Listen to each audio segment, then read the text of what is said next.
Hi students, நம்ம last கிளாஸில் வந்துட்டு ஃபஸ்ட்டு 7 கொஸ்டின்ஸ் பார்த்தோம். ஸோ இன்றைக்கி கிளாஸில் என்ன பார்க்க போகிறோம்னா 8th question 9th question and give reasons தான் இந்த கிளாஸில் வந்து பார்க்க போகிறோம். ஸோ 8th கொஸ்டின் 9th கொஸ்டினும் புக்கில் வந்துட்டு கிளியராக இல்லை, அதனால வந்துட்டு நான் கைடில் பார்த்துருக்கேன். ஸோ கைடில் தான் நம்ம இன்றைக்கி பார்க்க போகிறோம். அதே மாதிரி ரீசன்ஸ் கிவ் ரீசன்ஸும் புக்கில் வந்துட்டு ரொம்ப நிறையா இருக்குது, அதனால் அதையும் கைடில் பார்த்துடலாம். வாங்க பார்க்கலாம். பாருங்கள், 8th கொஸ்டின், அதாவது வந்துட்டு state the places of mangrove forest in India. இந்தியாவில் வந்துட்டு எந்தெந்த இடத்துல வந்துட்டு மேன்க்ரோவ் ஃபாரஸ்ட் இருக்குது அப்படின்னு கொஸ்டின் கேட்டிருக்காங்க. ஸோ அதுதான் வந்துட்டு 8th கொஸ்டின். அதுக்கு என்ன ஆன்சர்னா, the Sundarbans located in the Ganga Brahmaputra delta. அதாவது சுந்தர்பன்ஸுங்கிறது ஒன்றுமே இல்லை, மேன்க்ரோவ் ஃபாரஸ்ட். அதாவது இந்த சுந்தர்பன்ஸ் எங்கே இருக்குன்னா கங்கா பிரம்மபுத்திரா டெல்டாவில் வந்துட்டு இது இருக்குது அப்படின்னு சொல்கிறாங்க. The deltas of Mahanadi, Godavari and Krishna river. இங்கே மட்டும் இல்லாமல் மகாநதி, கோதாவரி, கிருஷ்ணா ரிவர் இதோட டெல்டா ரீஜன்லேயும் இந்த மேன்க்ரோவ் ஃபாரஸ்ட் வந்து இருக்குது. த பிச்சாவரம் மேன்க்ரோவ்ஸ் இன் தமிழ்நாடு. தமிழ்நாட்டில் வந்துட்டு பிச்சாவரங்கிற அந்த மேன்க்ரோவ் ஃபாரஸ்ட் வந்துட்டு தமிழ்நாட்டில் இருக்குது அப்படின்னு சொல்கிறாங்க. ஸோ 8th கொஸ்டின் பாருங்கள், name the places of mangrove forest in India. இந்தியாவில் இருக்கக்கூடிய மேன்க்ரோவ் ஃபாரஸ்ட் எல்லாம் எங்கெங்கே எந்தெந்த பிளேஸில் இருக்குதுன்னு கேட்குறாங்க. ஃபஸ்ட்டு சுந்தர்பன்ஸ் எங்கே இருக்குன்னா கங்கா பிரம்மபுத்திரா டெல்டாவில் வந்துட்டு இருக்குது. இது மட்டும் இல்லாமல் மகாநதி, கோதாவரி அண்ட் கிருஷ்ணா ரிவர்ஸ், அந்த 3 ரிவர்ஸோட டெல்டா ரீஜன்லேயும் இந்த மேன்க்ரோவ் ஃபாரஸ்ட் இருக்குது. தமிழ்நாட்டில் வந்துட்டு பிச்சாவரம் அந்த மேன்க்ரோவ் ஃபாரஸ்ட் வந்து தமிழ்நாட்டில் இருக்குன்னு சொல்கிறாங்க. இதுதான் வந்துட்டு state the places of mangrove forest in Tamil Nadu. Next question பாருங்கள், write any 5 biosphere reserves in India. So இந்தியாவில் இருக்கக்கூடிய 5 பயோஸ்பியர் ரிசர்வ்ஸ் சொல்லியிருக்காங்க. புக்கில் வந்துட்டு உங்களுக்கு கிளியராக இல்லை, அதனால் நான் கைடில் பார்த்துருக்கேன். ஸோ 5 பயோஸ்பியர் ரிசர்வ்ஸ் என்னென்னு பாருங்கள். அச்சனகுமார், அமர்கத்தக், இது எங்கே இருக்குன்னா மத்திய பிரதேஷ், சண்டிகர் ஸ்டேட்டில் வந்துட்டு இருக்குது. நெக்ஸ்ட்டு அகஸ்தியமலை கேரளாவில் இருக்குது. திப்ரு ஷைக்கோவார் அசாமில் இருக்குது. திஹாங் திபாங் அருணாச்சல் பிரதேஷில் இருக்குது. கிரேட் நிக்கோபார் அந்தமான் நிக்கோபார் ஐலாண்ட்ஸில் வந்துட்டு இருக்குது. நல்லா பாருங்கள், பயோஸ்பியர் இது எங்கே இருக்குது, இந்த பயோஸ்பியர் நேமு அது எந்த ஸ்டேட்டில் இருக்குதுன்னு சொல்லியிருக்காங்க. ஃபஸ்ட்டு ஒன்று வந்து அச்சனகுமார் அமர்கத்தக், அதாவது மத்திய பிரதேஷ் சத்தீஸ்கரில் இருக்குது. அகஸ்தியமலை கேரளாவில் இருக்குது, எல்லாத்துக்குமே தெரிஞ்சிருக்கும். திப்ரு ஷக்கோவா அசாமில் இருக்குது. திஹாங் திபாங் அருணாச்சல் பிரதேஷில் இருக்குது. கிரேட் நிக்கோபார் அந்தமான் நிக்கோபார் ஐலாண்ட்ஸில் இருக்குது. இதுதான் வந்துட்டு 9th கொஸ்டினோட answer. Write any 5 biosphere reserves in India. So இதோட வந்துட்டு 2 மார்க் முடியுது. நெக்ஸ்ட்டு வந்துட்டு கிவ் ரீசன்ஸ் பாருங்கள். 3 கிவ் ரீசன்ஸ் இருக்குது புக்லேயும் வந்துட்டு 3 கிவ் ரீசன்ஸ் கொடுத்துருக்காங்க, அதுதான் பார்க்குறோம். ஸோ ஃபஸ்ட் என்னென்னா வெஸ்டர்ன் கோஸ்டல் பிளைன் இஸ் நேரோ. ஸோ வெஸ்டர்ன் கோஸ்டல் பிளைன் வந்துட்டு ரொம்ப நேரோவாக இருக்குது, அதுக்கு வந்துட்டு ரீசன் கொடுங்க அப்படின்னு கேட்டிருக்காங்க. ஸோ வெஸ்டர்ன் கோஸ்டல் பிளைன் வந்துட்டு ஏன் நேரோவாக இருக்குன்னா, Western coastal plain do not contain delta which in return makes the plain narrow.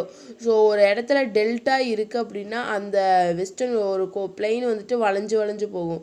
ஆனால் இந்த வெஸ்டர்ன் கோஸ்டல் பிளெயினில் வந்துட்டு டெல்டா இல்லை, அதனாலையும் இது வந்துட்டு நேராக போயிட்டே இருக்குது.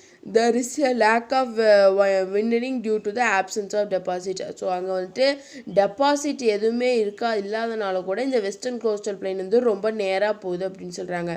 ஸோ வெஸ்டர்ன் கோஸ்டல் பிளைன் வந்துட்டு ஏன் நேரோவாக இருக்குது, அதுக்கு ரீசன் கொடுங்கன்னு கேட்குறாங்க. இதான் ஃபஸ்ட் கொஸ்டின்.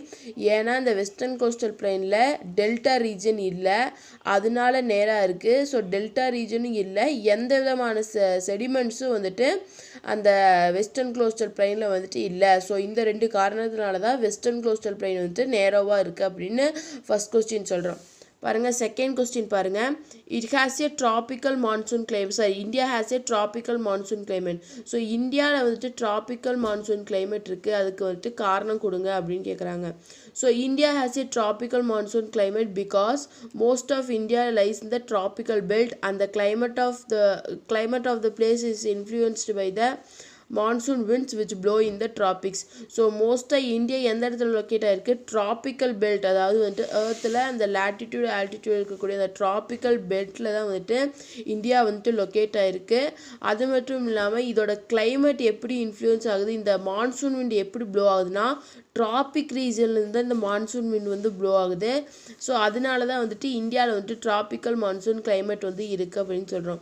ஸோ இந்த கொஸ்டின் கேட்டாங்கன்னா ஏன்னா வந்துட்டு இந்தியாவில் வந்துட்டு ஏன் டிராபிக்கல் மான்சூன் கிளைமேட் இருக்குன்னா நம்ம இந்தியா வந்து டிராபிக்கல் பெல்ட் அந்த ரீஜனில் வந்துட்டு இருக்குது. அது மட்டும் இல்லாமல் இந்த விண்டு வந்துட்டு டிராபிக்ஸ்லேருந்து தான் நமக்கு ப்ளோ ஆகுது. ஸோ அதனால தான் என்ன இருக்குது டிராபிக்கல் மான்சூன் கிளைமேட் வந்து இருக்குது. நெக்ஸ்ட்டு மவுண்டெயின்ஸ் ஆர் கூலர் தென் பிளைன்ஸ். ஏன் வந்துட்டு மவுண்டெயின்ஸ் வந்துட்டு ரொம்பவே கூலராக இருக்குது, ரொம்பவே சில்லாக இருக்குது பிளைன்ஸை கம்பேர் பண்ணும்போது அப்படின்னு கேட்டிருக்காங்க. when the altitude increases the temperature decreases. அதாவது altitude வந்துட்டு இன்க்ரீஸ் ஆக டெம்பரேச்சர் வந்து டிக்ரீஸ் ஆகும். So temperature decreases at the rate of 6.5 degrees Celsius for every 1000 meters of ascent. அதாவது அசென்ட்னா ஒன்று மேலே போக கிளைம்ப் ஆகி போக ஒவ்வொரு 1000 மீட்டர்ஸுக்கும் 6.5 டிகிரி செல்சியஸ் டெம்பரேச்சர் வந்து டிக்ரீஸ் ஆகும். இதைத்தான் நம்ம என்ன சொல்கிறோம்னா நார்மல் லேப்ஸ் ரேட் அப்படின்னு சொல்கிறோம். நம்ம ஒரு 2 மார்க் கொஸ்டினில் படித்தோம்ல நார்மல் லேப்ஸ் ரேட்னா என்ன அப்படின்னு சொல்லிட்டு அதுதான் சொல்கிறாங்க. இப்படி டிக்ரீஸ் ஆகும்போது அதனால தான் மவுண்டெயின்ஸ் வந்து ரொம்ப சில்லுன்னு இருக்குது பிளெயினை கம்பேர் பண்ணும்போது அப்படின்னு சொல்கிறாங்க. ஸோ நல்லா பாருங்கள், மவுண்டெயின்ஸ் ஆர் கூலர் தென் பிளைன்ஸ். அதாவது மவுண்டெயின்ஸ் வந்துட்டு ஏன் வந்துட்டு பிளெயினை விட ரொம்ப கூலாக இருக்குன்னா ஆல்டிடியூட் இன்க்ரீசஸ். அதாவது வந்துட்டு ஆல்டிடியூட் வந்துட்டு இன்க்ரீஸ் ஆக டெம்பரேச்சர் வந்து டிக்ரீஸ் ஆகும். டெம்பரேச்சர் எவ்வளோ டிக்ரீஸ் ஆகும் ஒவ்வொரு 1000 மீட்டருக்கு அசென்ட், அது ஒவ்வொரு தடவை 1000 மீட்டர்ஸ் வந்து கிளைம்ப் ஆக 6.5 டிகிரி செல்சியஸ் டெம்பரேச்சர் வந்துட்டு டிக்ரீஸ் ஆகும். ஸோ அதனால தான் வந்துட்டு மவுண்டெயின்ஸ் வந்துட்டு ரொம்ப கூலாக இருக்குது பிளைன்ஸை வந்துட்டு கம்பேர் பண்ணும்போதுன்னு சொல்கிறாங்க. ஸோ இதுதான் அந்த 3 கிவ் ரீசன். ஸோ 3 கிவ் ரீசனும் பார்த்துட்டோம், 2 மார்க்கும் பார்த்துட்டோம். ஸோ இதோட இந்த சாப்டர் முடியுது. ஸோ நெக்ஸ்ட் வீடியோவில் நெக்ஸ்ட் சாப்டர் பார்க்கலாம். வீடியோ கிளாஸ் பிடிச்சிருந்தா லைக் பண்ணுங்கள், ஷேர் பண்ணுங்கள், சப்ஸ்கிரைப் பண்ணுங்கள், கமெண்ட் பண்ணுங்கள். தேங்க்யூ.